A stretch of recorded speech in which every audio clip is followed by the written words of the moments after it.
Hello guys. তো আমি সালমা চলে এসেছি আরব, অনিকা আর ম্যাজিক পুতুলের শেষ পর্বটি নিয়ে। আগের পর্বে আমরা দেখি মিস স্যান অনিকার রুমে গিয়ে ওর বাথটাবের পানিতে কিছু কেমিক্যাল মিশিয়ে দেয়, কিন্তু অনিকা ভুল করে নিজের রুমে না গিয়ে ওর বস আরবের রুমে ঢুকে পড়ে এবং বাথরুমে গিয়ে স্নান করতে শুরু করে। এদিকে আরব ওয়াশরুমে কাউকে স্নান করতে দেখে সঙ্গে সঙ্গে বাইরে বেরিয়ে যায়, কারণ ও জানতো না যে ভেতরে অনিকাই আছে। বাইরে কারো নাড়াচাড়ার হালকা শব্দ শুনে অনিকারও মনে হয় যে ঘরের বাইরে কেউ আছে, তাই ও উঠে দেখার চেষ্টা করে। আর ঠিক তখনই পা পিছলে গিয়ে পানির মধ্যে ডুবে যেতে থাকে। কিন্তু আমি জানি না এত ছোট একটা বাথটবে অনিকা কিভাবে ডুবে যাচ্ছিল। মুভিতে যেটা বলা হয়েছে আমিও সেটাই বললাম। এরপর আমরা দেখি ঠিক তখনই ওখানে আরব এসে অনিকাকে ধরে ফেলে। আরবকে দেখে অনিকা জিজ্ঞাসা করে, আপনি এখানে কি করছেন? তখন আরব জানায় যে এই ঘরটা আসলে ওরই। তখন অনিকা বুঝতে পারে যে ভুল করে সে অন্যের ঘরে ঢুকে পড়েছে। অন্যদিকে রিসেপশনের মেয়েটি দৌড়ে মিস স্যানের কাছে গিয়ে জানায় যে অনিকা নিজের ঘরে নয়, বরং আরবের ঘরেই রয়েছে। এতে মিস স্যানের পুরো প্ল্যানটাই ভেস্তে যায়। তো ও নিজের কর্মীর উপর চিৎকার করতে থাকে এবং সঙ্গে সঙ্গে নতুন একটা পরিকল্পনা বানিয়ে ওকে অনিকার কাছে পাঠিয়ে দেয়। সে অনিকার কাছে এসে বলে যে হোটেলের পক্ষ থেকে কিছু অতিথিদেরকে ফ্রি বডি ম্যাসাজ বা ফ্রি স্কিন কেয়ার সার্ভিস দেওয়া হচ্ছে। কেউ যদি নিতে চায় তাহলে ওর সঙ্গে যেতে পারে। ফ্রি জিনিস শুনে অনিকার লোভ সামলাতে পারে না এবং মেয়েটির সঙ্গে চলে যায়।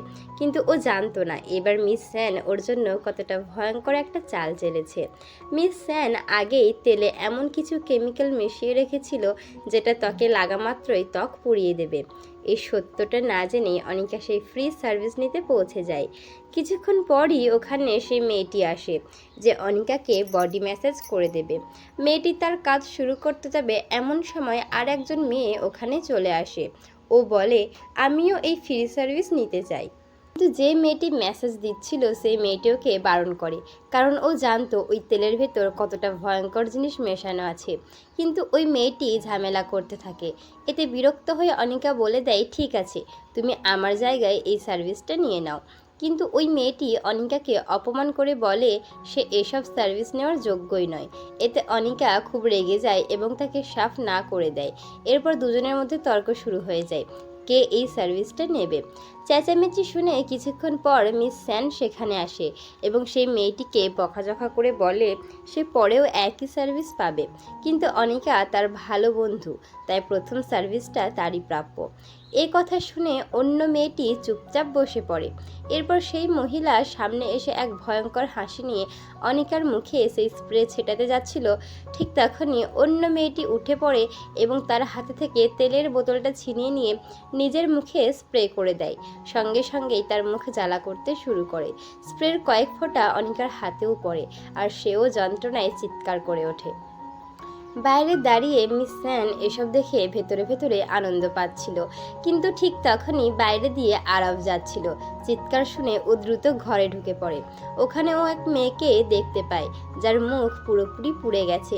প্রথমে আরব ভীষণ চিন্তিত হয়ে পড়ে, কিন্তু পরক্ষণেই বুঝতে পারে এই মেয়েটি অনিকা নয়।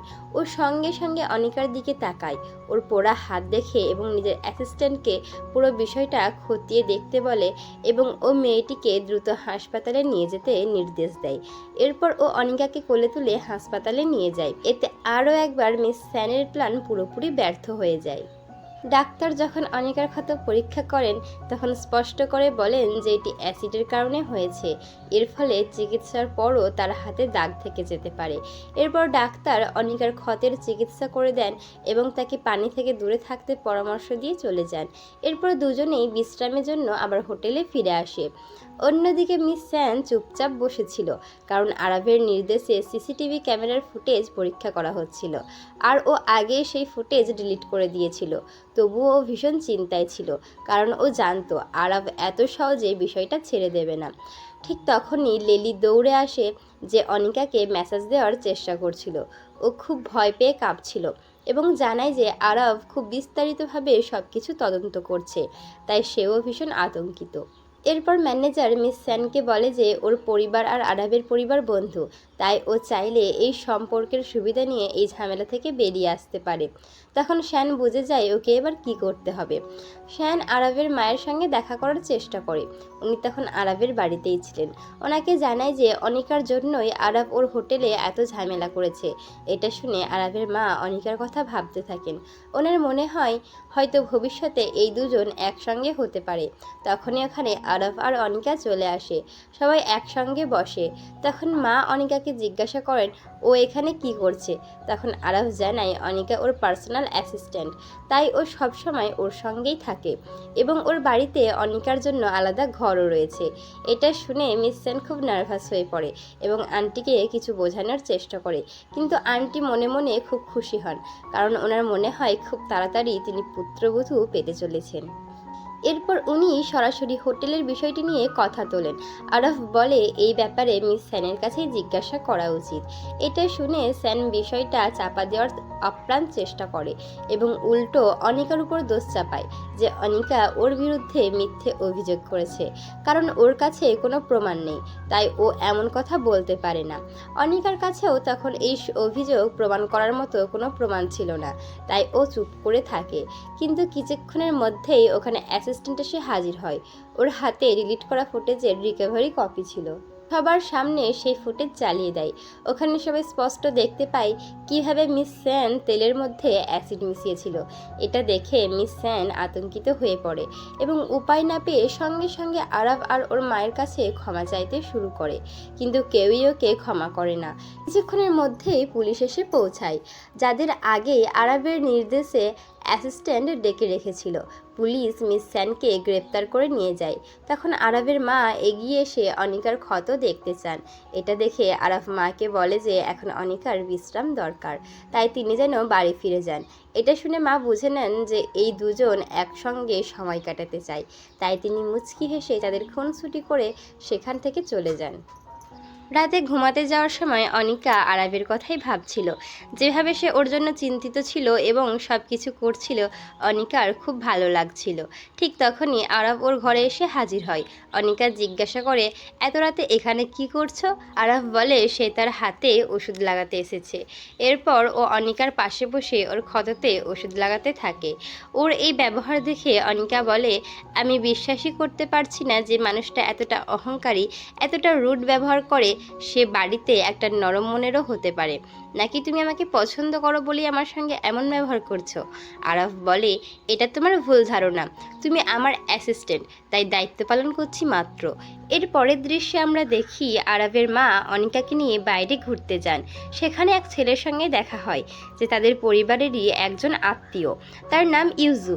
আরব, মিস স্যান আর ইউজু ছোটবেলা থেকেই একসঙ্গে বড় হয়েছে, তাই তারা একে অপরকে ভালোভাবেই চিনত। ইউজু যখন তার আন্টিকে সেখানে দেখে তখন কিছুক্ষণ কথা বলে এবং পরে অনিকার ব্যাপারে জানতে চায়। তখন আন্টি কথাগুলো ঘুরিয়ে ফিরিয়ে বলে যে অনিকা খুব ভালো মেয়ে। মনে মনে তিনি ভাবছিলেন যদি তার ছেলে ঠিকভাবে তার গার্লফ্রেন্ডকে পরিচয় করে দিত, তাহলে আজ তিনিও সবার সামনে অনিকাকে নিজের পুত্রবধূ বলে পরিচয় করাতে পারতেন। তিনি অনিকাকে ঘোরানোর জন্যই সেখানে এনেছিলেন, তাই ইউজুর সঙ্গে কিছুক্ষণ কথা বলার পর অনিকাকে নিয়ে চলে যান। কিন্তু ইউজু যখন অনিকাকে দেখে তখন তার মিস স্যানের কথা মনে পড়ে যায়। মিস স্যান যখন পুলিশ স্টেশন থেকে বেরিয়েছিল তখন সে ইউজুকে ফোন করে বলেছিল যে এক মেয়ে আছে যে আরবকে তার কাছে থেকে কেড়ে নিতে চাইছে। সেই কারণেই তাকে পুলিশ স্টেশনেও থাকতে হয়েছিল, তাই ও চাইছিল ওই মেয়ের কাছ থেকে বদলা নিতে। এই কারণেই ইউজুর মনেও কৌতূহল জাগে যে আসলে অনিকা কেমন মেয়ে। অন্যদিকে আন্টি চেয়েছিলেন আরব আর অনিকার সম্পর্ক আরও মজবুত করতে, তাই তিনি বাথরুমে যাওয়ার অজুহাতে সেখান থেকে সরে গিয়ে নিজের ছেলেকে ডাকতে যান। অনিকার থেকে একটু দূরে ইউজু তার কিছু বন্ধুর সঙ্গে নিশানাবাজির অনুশীলন করছিল। এটা দেখে অনিকাও সেখানে চলে যায়, কারণ এই খেলাটা তার খুব পছন্দ। কিন্তু ইউজু যখন সেখান থেকে চলে যায় তখন তার বন্ধুরা অনিকাকে দেখে ফেলে। তারা ভাবে অনিকা খুব গরিব মেয়ে এবং অনুমতি ছাড়াই এত দামি জায়গায় চলে এসেছে। এসেছে, তাই তারা তাকে বিরক্ত করতে শুরু করে। তখন অনিকা বলে যে সে জিয়াং গ্রুপে কাজ করে। এটা শুনে তারা তাকে আরও অপমান করতে থাকে। ঠিক তখনই ইউজু সেখানে এসে বন্ধুদের পক্ষ থেকে অনিকার কাছে ক্ষমা চায়। এতে বন্ধুরা বুঝতে পারে যে তারা অনিকাকে যেভাবে ভেবেছিল সে মোটেও তেমন নয়, কিন্তু অনিকা তখন খুব রেগে গিয়েছিল, তাই তাদের কাছ থেকে বদলা নিতে সে প্রতিযোগিতার প্রস্তাব দেয়। এখানে একটি মেয়ে ছিল যে ইউজুর ম্যানেজার। সে ইউজুর মন জয় করার জন্য অনিকাকে হারানোর সিদ্ধান্ত নেয় এবং দুজনের মধ্যে প্রতিযোগিতা শুরু হয়। দুজনকেই 3বার করে লক্ষ্যভেদ করার সুযোগ দেওয়া হয়। প্রথমে ইউজুর ম্যানেজার আসে এবং একে একে সব লক্ষ্যভেদ করে মোট 28 পয়েন্ট অর্জন করে। এরপর অনিকার পালা আসে। সবাই মনে করে অনিকা তো এবার খুব বাজেভাবে হারবে, কিন্তু অনিকা প্রথমবার তীর ছোড়ার সঙ্গে সঙ্গেই তা একদম মাঝখানে গিয়ে লাগে। ফলে সে প্রথম রাউন্ডেই 10 পয়েন্ট পেয়ে যায়। এরপর দ্বিতীয়বারও নিখুঁতভাবে লক্ষ্যভেদ করে আরও 10 পয়েন্ট পায়। শেষবারও সে নিখুঁত নিশানা করে পুরো নম্বর অর্জন করে। এতে অন্য মেয়েটি হেরে যায়। শর্ত অনুযায়ী হারার কারণে ম্যানেজারকে শাস্তি হিসেবে সামনে দাঁড়াতে হয় এবং অনিকা তার মাথার উপর রাখা আপেলের দিকে তীর ছুড়ে। ঠিক তখনই আরাফ সেখানে এসে অনিকাকে নিয়ে যাওয়ার জন্য আসে, কিন্তু ইউজু সুযোগ বুঝে অনিকার খুব কাছে চলে যায় এবং ওকে হেনস্থা করার চেষ্টা করে, যেটা আরাফ দেখে ফেলে। রেগে গিয়ে আরাফ ওদের দিকে এগিয়ে আসে। তখন ইউজু অনিকাকে ছেড়ে দেয়। এরপর আরাফ অনিকাকে জিজ্ঞাসা করে ও হঠাৎ এখানে কিভাবে এলো। অনিকা বলে ও ওর মায়ের সাথে এসেছে এবং এখানে খুব ভালো লেগেছে। এটা শুনে আরাফ বলে ঠিক আছে। তারপর অনিকার হাত ধরে ওখান থেকে দূরে নিয়ে যায়। অনিকা হাত ছাড়াতে চাইলে আরাফ রাগি চোখে ওর দিকে তাকিয়ে বলে ও যেন ইউজুর থেকে দূরে থাকে। অনিকা বলে ও জানতো না যে ইউজু এতটা বাজে ব্যবহার করবে। এরপর দুজনেই বাড়ি ফিরে আসে। বাড়ি ফিরে এসে অনিকা আরাফকে ইউজুর সম্পর্কে জিজ্ঞাসা করে কেন হঠাৎ বিদেশ থেকে ফিরে এসেছে।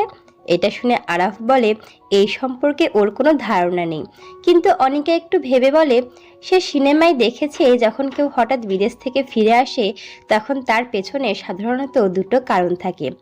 প্রথমত বিদেশে চলা তার অবৈধ কাজ সবার সামনে ধরা পড়ে গেছে, অথবা দ্বিতীয়ত পরিবারের সম্পত্তি দখল করার উদ্দেশ্যে ফিরে এসেছে। তখন আরাফ জিজ্ঞাসা করে তুমি কি আমার জন্য চিন্তা করছো। অনিকা বলে হ্যাঁ, কেন করব না, তুমি তো আমার বস আর তোমার লাভই আমার লাভ, তাই এই বিষয়টা নিয়ে আমাকে চিন্তা করতেই হবে। এই কথা বলে ও সেখান থেকে চলে যেতে উদ্যত হয়। ঠিক তখনই ওর পা পিছলে পড়ে যায় এবং ও আরাফের বাহুতে এসে পড়ে। আরাফও অনিকাকে ধরে ফেলে। এবার আরাফ ওকে একটু ছুঁয়ে বিরক্ত করার চেষ্টা করে। এতে অনিকা লজ্জা পেয়ে যায় এবং তাড়াতাড়ি ওখান থেকে পালাতে চায়। ওকে ইউজুর অনিকাকে ভালো লেগে গিয়েছিল, তাই ও নিজের বাবার সঙ্গে মিলে আরাফের কোম্পানি এবং অনিকাকে দখল করার পরিকল্পনা করতে থাকে। আর অনিকা তখন শুধু ইউজুর কথাই ভাবছিল, সে আসলে কেন ফিরে এলো। ঠিক তখনই ইউজুর একটি মেসেজ আসে, যেখানে সে অনিকাকে গলফ খেলতে আমন্ত্রণ জানায়। অনিকা ওকে না করার সুযোগ পাওয়ার আগেই ইউজু ধরে নেয় যে অনিকা দেখা করতে আসবে। অনিকারও বিষয়টা জানার দরকার ছিল, তাই ও যেতে রাজি হয়ে যায়। পরের দিন অনিকা আরাফের সঙ্গে ব্রেকফাস্ট করে। এতে দুজনেই ধীরে ধীরে একে অপরের আরো কাছাকাছি চলে আসে। পরে অনিকা জানায় যে ও গলফ খেলতে যাবে। এটা শুনে অ্যাসিস্ট্যান্ট বলে আজ সন্ধ্যায় বসেরও একটা কাজ আছে, তারা ফায়ার ওয়ার্ক দেখার জন্য যাবে, তাই তারা চাইলে একসঙ্গে সময় কাটাতে পারে। এই কথা শুনে অনিকা আরাফকে নিজের সঙ্গে যেতে বলে, কিন্তু আরাফ ওর সঙ্গে যেতে রাজি হয় না, একাই চলে যায়। কিন্তু অ্যাসিস্ট্যান্টের কাছে থেকে যখন আরাফ জানতে পারে যে অনিকা ইউজুর সঙ্গে দেখা করতে যাচ্ছে, তখন সেও সঙ্গে সঙ্গে বেরিয়ে পড়ে। অন্যদিকে দেখা যায় অনিকা ইউজুর সঙ্গে গলফ খেলার জন্য গেছে। সঙ্গে করে ও সেই সব টয়টিও নিয়ে গেছে, কারণ আরাফ ওকে বলেছিল এখন থেকে সেটা যেন সে নিজের কাছেই রাখে। ইউজুর নজরও ওই সফট টয়ের উপর পড়ে এবং ও সেটা নিয়ে প্রশ্ন করে। অনিকা বিষয়টা এড়িয়ে গিয়ে সরাসরি জিজ্ঞাসা করে ওকে ওখানে কেন ডাকা হয়েছে। তখন ইউজু কথাটা এড়িয়ে চলে, গলফ খেলতে খেলতেই ওরা কথা বলবে। এরপর ও অনিকাকে গলফ খেলার স্টিক দেয়, কিন্তু অনিকা গলফ খেলতে জানতো না, তাই কিভাবে ব্যবহার করতে হয় বুঝতে পারছিল না। এই সুযোগে ইউজু তার খুব কাছে আসার চেষ্টা করে। ঠিক সেই সময়ই আরাফ ওদের দেখে ফেলে এবং ভেতর ভেতর ক্রোধান্বিত হয়, কিন্তু নিজের রাগ কোনো রকম সামলে ফেলে ওদের কাছে এসে ইউজুকে সরিয়ে আরাফ অনিকাকে বলে, তোমাকে কারো কাছে থেকে কিছু শেখার দরকার নেই, আমি আছি তো। ও নিজেই অনিকাকে গলফ খেলতে শেখাতে শুরু করে। এই সময় দুজনেই একে অপরের খুব কাছাকাছি চলে আসে। এতে অনিকার একটু অস্বস্তি লাগে, তাই ও আরাফকে সরে যেতে বলে। কিন্তু আরাফ বলে, তুমি কি চাইবে অন্য কেউ তোমাকে এভাবে ছুঁয়ে গলফ খেলা শেখাক? অনিকা তখন কিছু বলতে পারে না। এই দৃশ্য দেখে ইউজুর ভীষণ ঈর্ষা হয়। রাগ ঝাড়ার জন্য ও ইচ্ছা করে অনিকার সফট টয়ের উপর আঘাত করে, কিন্তু সেই আঘাত গিয়ে লাগে আরাফের গায়ে। আরাফ সঙ্গে সঙ্গে নিজেকে সামলে নেয়, সফট টয়টা তুলে নিয়ে অনিকার হাতে দিয়ে ওখান থেকে চলে যেতে থাকে। কিন্তু ইউজুর তখনই সন্দেহ হয়, সফট টয়ের ভেতরে নিশ্চয়ই কিছু গোপন আছে, কারণ সে তো সফট টয়ে আঘাত করেছিল, আর আঘাত লেগেছে আরাফের গায়ে। বাড়ি ফিরে এসে আরাফ অনিকার উপর রেগে যায়। ও কিভাবে ইউজুর সঙ্গে দেখা করতে যেতে পারে, আর তার সঙ্গে গলফ খেলতেও রাজি হতে পারে? অনিকা হালকাভাবে বলে, এতে বড় কিছু নেই। কিন্তু এতে আরাফ আরও রেগে যায় এবং তাকে উপেক্ষা করে ওখান থেকে চলে যায়। অনিকা এটা দেখে খুব অভিমান করে। ঠিক তখনই ওর নজর পড়ে সফটওয়্যার দিকে, যেখানে সে আরাফের হাতে লেগে থাকা ক্ষত দেখে ফেলে। তখনই ওর মনে পড়ে আরাফ আঘাত পেয়েছিল। ও তার দরজার সামনে পায়চারি করতে থাকে। ঠিক তখন অ্যাসিস্ট্যান্ট সেখানে আসে, তার হাতে ওষুধ ছিল। ও অনিকাকে ওষুধ দিয়ে চলে যায়। অনিকা তখন ঘরের ভেতরে ঢুকে আরাফের ক্ষত দেখে সেখানে মলম লাগানোর চেষ্টা করে, কিন্তু আরাফ তখনও ওর উপর রেগেছিল, তাই ওকে চলে যেতে বলে। কিন্তু অনিকা ওর কথা শোনে না, জোর করে ওর ক্ষতে ওষুধ লাগাতে শুরু করে। পরের দিন সকালে অনিকা যখন কাজে যায়, তখন ও দেখে ওর টেবিলের উপর একটা বড় ফুলের তোড়া রাখা আছে। সেটা দেখে ওর মনে হয় হয়তো আরাভি ওর জন্য এটা পাঠিয়েছে, তাই সে খুব খুশি হয়ে ফুলের তোড়াটা নিয়ে নেয়। কিন্তু কিছুক্ষণ পরেই জানতে পারে এটা আসলে ইউজু পাঠিয়েছে। এরপর ইউজু ওর কাছে এসে ওকে ডিনারের জন্য আমন্ত্রণ জানায়। কিন্তু অনিকা যখন জানতে পারে যে ফুলগুলো ইউজুর দেওয়া, তখন সে সরাসরি না করে দেয়। ও বলে এই ধরনের ফুলে তার অ্যালার্জি আছে এবং ও খেতেও পারবে না, কারণ ওর পেট আগেই ভরা। অন্যদিকে আরাফ এমনিতেই ইউজুর উপর রেগেছিল। ঠিক তখনই ওর কাছে একটা ফাইল আসে, কিন্তু আরাফ রেগে গিয়ে সেটা নিতে অস্বীকার করে এবং ইউজুর ভুল ত্রুটি ধরতে শুরু করে। এটা দেখে অ্যাসিস্ট্যান্ট জানায় যে ইউজু আজ কোম্পানিতে এসেছিল এবং অনিকাকে বড় একটা ফুলের তোড়াও দিয়েছে। এটা শুনে আরাফ আরও বেশি রেগে যায়। অন্যদিকে ইউজু যখন জানতে পারে যে ওর ফাইল ডাস্টবিনে ফেলে দেওয়া হয়েছে, তখন ও ভীষণ রেগে যায়। তাই সে আবার অনিকাকে ফাঁসানোর পরিকল্পনা করতে থাকে। অনিকা যখন কাজ শেষ করে বাইরে বেরোচ্ছিল, তখন ইউজু বাইরে ওর জন্য অপেক্ষা করছিল। ও বলে কাজের বিষয়ে ওর সঙ্গে কিছু কথা আছে, এই কারণে অনিকা ওর সঙ্গে যেতে রাজি হয়ে যায়। এরপর যখন অনিকা ইউজুর সঙ্গে লিফটে ওঠে, তখন আরাফ ওকে মেসেজ করে জিজ্ঞাসা করে ও কোথায় আছে। অনিকা জানায় যে সে তার এক বন্ধুর সঙ্গে রেস্টুরেন্টে ডিনার করতে যাচ্ছে। আরাফ বলে ঠিক আছে, তবে ফিরে এসে যেন তার সঙ্গে দেখা করে, কারণ তার জরুরি কিছু কথা আছে। ইউজুর কারণে আরাফ আগেই অনিকাকে প্রপোজ করার কথা ভাবছিল। ও আর চায় না অনিকা ওর থেকে দূরে থাকুক। এজন্য ও তার মায়ের দেওয়া সবুজ জেড পাথরের বালা ব্যবহার করার সিদ্ধান্ত নেয়। এদিকে ইউজু অনিকাকে ডিনারে নিয়ে যায় এবং হঠাৎ করে ওকে প্রপোজ করে। এই দৃশ্য নিয়ে সেখানে থাকা দুজন কর্মচারী নিজেদের মধ্যে কথা বলতে থাকে। কাকতালীয়ভাবে আরাফ ওর অ্যাসিস্ট্যান্টের সঙ্গে কোনো কাজে ওখানে আসে এবং ওদের কথা শুনে ফেলে। ওরা ইউজুকে নিয়ে আলোচনা করছিল। এটা শুনে আরাফ ওদের ডেকে ইউজুর সম্পর্কে জিজ্ঞাসা করে এবং সঙ্গে সঙ্গে সেখানে দেখতে চলে যায়। এদিকে ইউজু যখন অনিকাকে প্রপোজ করে, অনিকা ওকে সরাসরি না করে দেয়। ও বলে ও অন্য কাউকে পছন্দ করে। ইউজু এই প্রত্যাখ্যান সহ্য করতে পারে না এবং অনিকাকে পাওয়ার জন্য যে কোনো কিছু করতে প্রস্তুত হয়ে যায়। দূর থেকে আরাফ এসব দেখতে পায়। ইউজু যখন অনিকার সঙ্গে দুর্ব্যবহার শুরু করে, তখন আরাফ আর নিজেকে আটকাতে পারে না। ও এগিয়ে এসে নিজের কাজিনের উপর হাত তোলে এবং ওকে সতর্ক করে দেয় যেন ও অনিকার থেকে দূরে থাকে। এরপর রেগে সেখান থেকে বেরিয়ে যায়। ওর রাগী চেহারা দেখে ওর কাছে ক্ষমা চায়। ও বলে সবকিছু পরিষ্কার করতে চেয়েছিল এবং ইউজু বলেছিল তারা কাজের বিষয়ে দেখা করছে, তাই সে তার সঙ্গে গিয়েছিল। তখন আরাফ বলে আমি রেগে নেই, আমি তোমাকে নিয়ে চিন্তিত। ও খুবই বিপজ্জনক। কাউকে পাওয়ার জন্য ও যে কোনো কিছু করতে পারে। তাই আমি চাইছিলাম তুমি ওর থেকে দূরে থাকো, কারণ আমি তোমার জন্য চিন্তা করি। এ কথা শুনে অনিকা জিজ্ঞাসা করে, তুমি কি সত্যি আমাকে পছন্দ করো? আরাফ কিছু বলে না, শুধু ওকে কিস করতে যায়। কিছুক্ষণ পর অনিকা ওকে থামিয়ে বলে, যদি আমাকে পছন্দ করো তাহলে বলো। শেষমেশ আরাফ ওকে প্রপোজ করে, তাও আবার বিয়ের জন্য। প্রথমে অনিকার মনে হয় হয়তো ও সিরিয়াস নয়, কিন্তু যখন আরাফ ওর কাছে থাকা নিজের পরিবারের পৈতৃক কঙ্কন বের করে অনিকার হাতে পরিয়ে দেয় এবং বলে, এটা আমাদের পরিবারের পৈতৃক কঙ্কন, এটা পরানোর মানে তুমি আমার স্ত্রী। এরপর দুজনেই একসঙ্গে অফিসে যায়। অ্যাসিস্ট্যান্ট যখন তাদের একসঙ্গে দেখে তখন সে সবচেয়ে বেশি খুশি হয়, কারণ ও সবসময় চাইতো এই দুজন একসঙ্গে থাকুক। এরপর ওরা ধীরে ধীরে নিজেদের বিয়ের কথা বলতে শুরু করে, যা অ্যাসিস্ট্যান্ট শুনে ফেলে এবং সবার আগে তাদের বিয়ের জন্য অভিনন্দন জানায়। অনেকদিন পর মিস স্যান ইউজোর সঙ্গে দেখা করতে আসে এবং ওকে বলে, এতদিন হয়ে গেল তবুও তুমি অনিকার সঙ্গে কিছুই করতে পারোনি। তখন ইউজো ওকে আর একটু অপেক্ষা করতে বলে। এদিকে আমরা আরাফকে দেখি যে কোনো কাজের জন্য কিছু সময়ের জন্য বাইরে চলে যাচ্ছে। তাই ও অনিকার নিরাপত্তার জন্য একজন গার্ড রেখে যায়, যাতে অনিকা সেই গার্ডের সঙ্গে অফিসে যায় এবং নিরাপদে বাড়ি ফিরে আসে। বলে যেন ও সবসময় সফটওয়্যারটা নিজের কাছে রাখে এবং জানায় ফিরে এসেই ও অনিকাকে বিয়ে করবে। এরপর ও ওখান থেকে চলে যায়। সবাই ভাবতে থাকে এখন বাড়িতে একা বসে কী বা করবে। তাই ও আবার কাজে ফিরে যাওয়ার জন্য প্রস্তুত হতে থাকে। প্রস্তুত হয়ে বাইরে এসে একটি মুখোশ পরা মেয়েকে দেখতে পায়, যে দেখতে অনেকটা মিস স্যানের মতো, এবং গার্ড মানে সেই ড্রাইভারের সঙ্গে কথা বলছিল। অনিকার সন্দেহ হয় এই মেয়েটাই মিস স্যান, কিন্তু অনিকা কাছে আসার আগে মিস স্যান ওখান থেকে পালিয়ে যায়। অনিকা ওকে ধাওয়া করতে চেয়েছিল, কিন্তু ড্রাইভার মানে সেই গার্ডটি কথার জালে ওকে ফাঁসিয়ে বলে মেয়েটি নাকি ওরই মেয়ে, ও অনেকদিন বাড়ি যেতে পারেনি, তাই মেয়ে ওকে দেখতে এসেছে। অনিকা ওর কথায় বিশ্বাস করে নেয় এবং অফিসের উদ্দেশ্যে রওনা দেয়।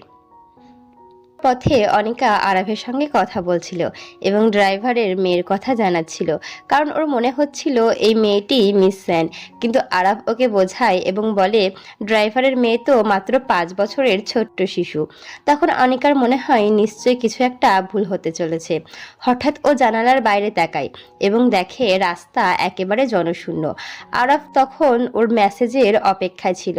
হঠাৎ ওর বুকে ব্যথা শুরু হয়।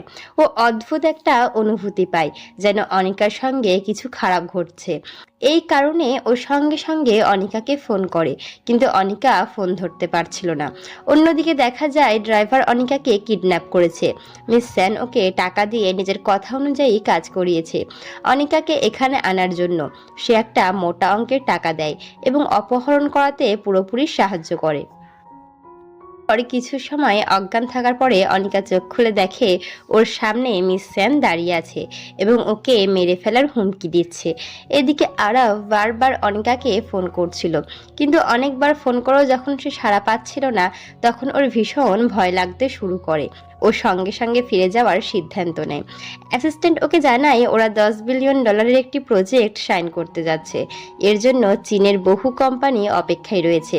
এখন ওরা চলে গেলে এই বড় কন্ট্রাক্ট হাতছাড়া হয়ে যাবে। কিন্তু এই সময় আরাফ টাকার কথা নয়, শুধু অনিকার কথাই ভাবছিল। ও নিজেই গাড়ি চালাতে শুরু করে। একই সঙ্গে অ্যাসিস্ট্যান্ট অনিকার খোঁজ নিতে থাকে এবং জানতে পারে যে মিস শ্যানি তাকে কিডন্যাপ করেছে এবং ওরা কোথায় রয়েছে। ওর সমস্ত রাগ অনিকার উপর ঝাড়তে থাকে।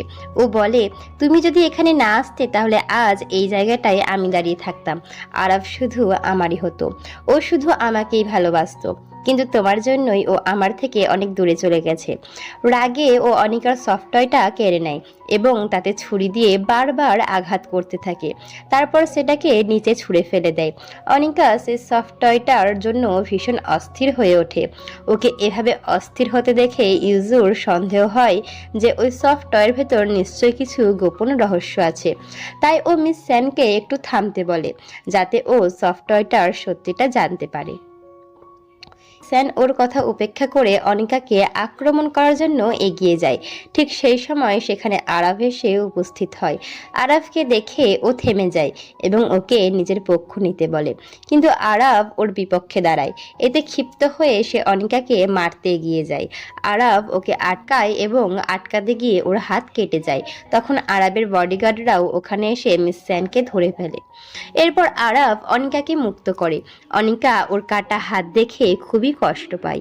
এরপর আরাফ এগিয়ে গিয়ে মিস স্যানকে মারতে উদ্যত হয় এবং বলে, আমার অনিকার কাছে থেকে তুমি দূরে থাকো। মিসে ক্ষমা চায় এবং বলে সে সবসময়ই তাকে ভালোবাসতো। ছোটবেলা থেকেই ও তাকে ভালোবাসে এবং তার ভালোবাসার অনুভূতি বোঝাতে চেষ্টা করে। কিন্তু আরাফ জানতো মিস স্যান কখনোই তাকে সত্যিকারে ভালোবাসেনি, কারণ ছোটবেলায় আরাফ খুব অসুস্থ থাকতো, তাই স্যান তাকে অপছন্দ করত। কিন্তু যখন ও সুস্থ হয়ে ওঠে, মেয়েদের মধ্যে জনপ্রিয় হয়ে যায় এবং ওর অনেক টাকা পয়সা হয়, তখন থেকে স্যান তার কাছে থাকার চেষ্টা করতে শুরু করে। সবাই সেখান থেকে চলে যেতে উদ্যত হয়, কিন্তু ইউজু যে সবকিছু দেখছিল ভেতর থেকে দরজাটা লক করে দেয় এবং হঠাৎ বোমার কাউন্টডাউন শুরু হওয়ার আওয়াজ শোনা যায়। সবাই মিস স্যানকে বোমার ব্যাপারে জিজ্ঞাসা করে, কিন্তু ও নিজেও জানতো না যে ইউজু ওকে এত বড় ধোঁকা দেবে। সবাই বাঁচার জন্য আলাদা আলাদা দিকে ছুটে যায় এবং বোমা খুঁজতে থাকে। কিছুক্ষণের মধ্যেই ওখানে অ্যাসিস্ট্যান্ট এসে কোনোভাবে দরজাটা খুলে দেয়। সবাই দৌড়ে বাইরে বেরোতে থাকে। মিস স্যান হোঁচট খেয়ে পড়ে যায়। তখন অনিকা ওকে দেখে ওকে বাঁচাতে আবার ভেতরে ঢুকে পড়ে। তখন মিস স্যানের উপলব্ধি হয় যে অনিকার সঙ্গে কত বড় অন্যায় করেছে। ঠিক সেই সময় আরাফ অনিকাকে বাঁচাতে ভিতরে ঢুকে যায়। সবাই বাইরে বেরোনোর সঙ্গে সঙ্গেই ভয়ঙ্কর বিস্ফোরণ ঘটে। তারপর অনিকার আর কিছুই মনে নেই। অনিকা চোখ খুলে দেখে যে ও ঠিক আছে। ডাক্তাররা ওকে জানায় বিস্ফোরণের কাছাকাছি থাকার কারণে ও শকড হয়ে অজ্ঞান হয়ে গিয়েছিল। এটা শুনে অনিকা বলে, ঠিক আছে, কিন্তু আমাকে বলুন যারা আমার সঙ্গে ছিল তারা কেমন আছে। তখন ডাক্তার আরাফের কথা জানায় এবং বলে যে ওর অবস্থা খুবই গুরুতর। এটা শুনে অনিকা ভয় পেয়ে যায়। ও সঙ্গে সঙ্গে নিজের হাতে লাগানো আইভি খুলে আরাফকে দেখতে ছুটে যায়। আরাফের ঘরে গিয়ে দেখে যে আরাফ অচেতন অবস্থায় পড়ে আছে এবং পাশে ওর মা বসে আছেন। পরিস্থিতি দেখে মনে হচ্ছিল আরাফের শেষ নিঃশ্বাস চলছে। এটা দেখে অনিকা ভেঙে পড়ে এবং ওকে জাগানোর চেষ্টা করতে থাকে। কান্না করতে করতেই ও খেয়াল করে আরাফের বুকে কোথাও ছুরির কোনো দাগ নেই, অথচ তার মনে ছিল মিস স্যান তো সফটওয়্যার উপর ছুরি চালিয়েছিল, তাহলে ওর শরীরে তো দাগ থাকার কথা। ও বুঝতে পারছিল না গন্ডগোলটা কোথায়। ও ডাক্তারের কাছে জিজ্ঞাসা করে, আরাফকে বাঁচানোর কোনো উপায় আছে কি? ডাক্তাররা জানায় তারা যথাসাধ্য চেষ্টা করছে, কিন্তু তাদের একেবারেই মনে হচ্ছে না যে আরাফ বেঁচে যাবে। অ্যাসিস্ট্যান্টের কাছে একটি ফোন আসে। ও জানতে পারে যে ইউজু আরবের পুরো কোম্পানির দখল নিয়ে নিয়েছে। অন্যদিকে দেখা যায় ইউজু পুরোপুরি আরবের কোম্পানির নিয়ন্ত্রণ নিজের হাতে নিয়ে বলে, আরবের পরিবারে এখন এমন কেউ নেই যে এই কোম্পানি চালাতে পারে, তার কোনো উত্তরাধিকারীও নেই। আমিই তার একমাত্র কাজিন, তাই সব কিছু এখন আমারই হবে। আপনারা সবাই এখন থেকে আমাকে বস বলে মানতে শুরু করুন। রাজি হয় না। তখন ইউজু টাকার লোভ দেখিয়ে তাদের মুখ বন্ধ করার চেষ্টা করে। কেউ কেউ টাকা নিয়ে রাজি হয়ে যায়, কিন্তু কিছু মানুষ এখনো আরাফের পক্ষেই দাঁড়িয়ে থাকে এবং ইউজুকে বশ মানতে চায় না।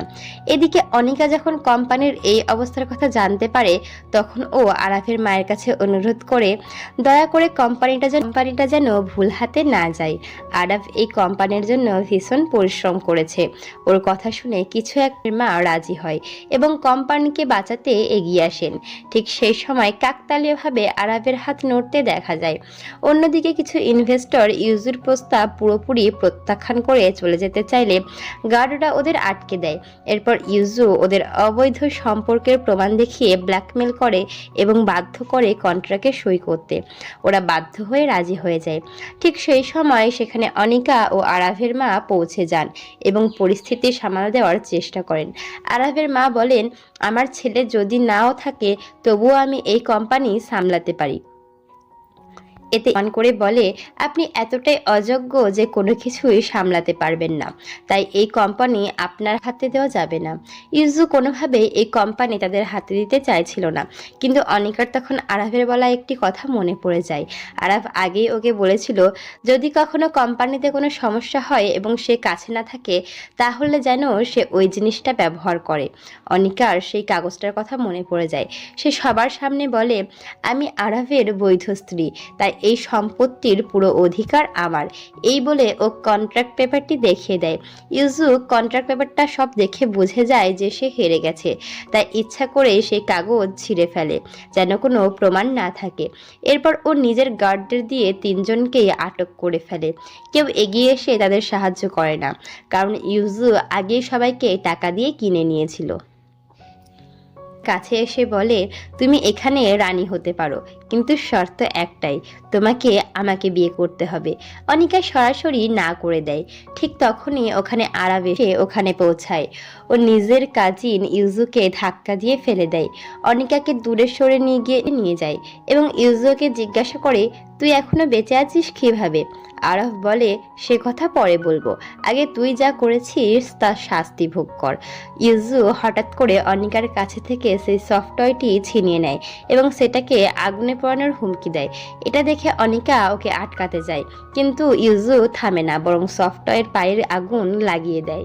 সঙ্গে সঙ্গে আরাফের শরীর ভীষণ খারাপ হতে থাকে। অনিকা ওকে বাঁচাতে এগিয়ে গেলে ইউজু ওর গলা চেপে ধরে। ঠিক তখনই আরাফ আবার স্বাভাবিক হয়ে ওঠে এবং ইউজুকে সপাটে চড় মারে। ইউজু হতভম্ব হয়ে বলে, তুই পুড়ে মরিসনি কেন?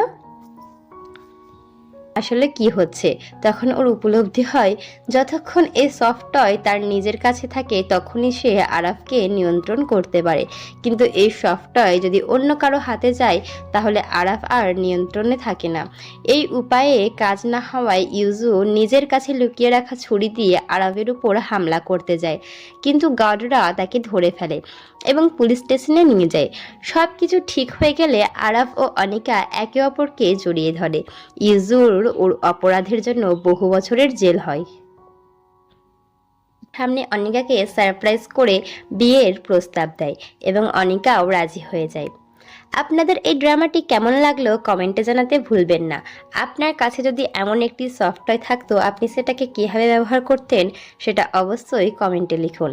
যাওয়ার আগে ভিডিওটি লাইক করুন, চ্যানেলটি সাবস্ক্রাইব করে বেল আইকন বাজিয়ে রাখুন।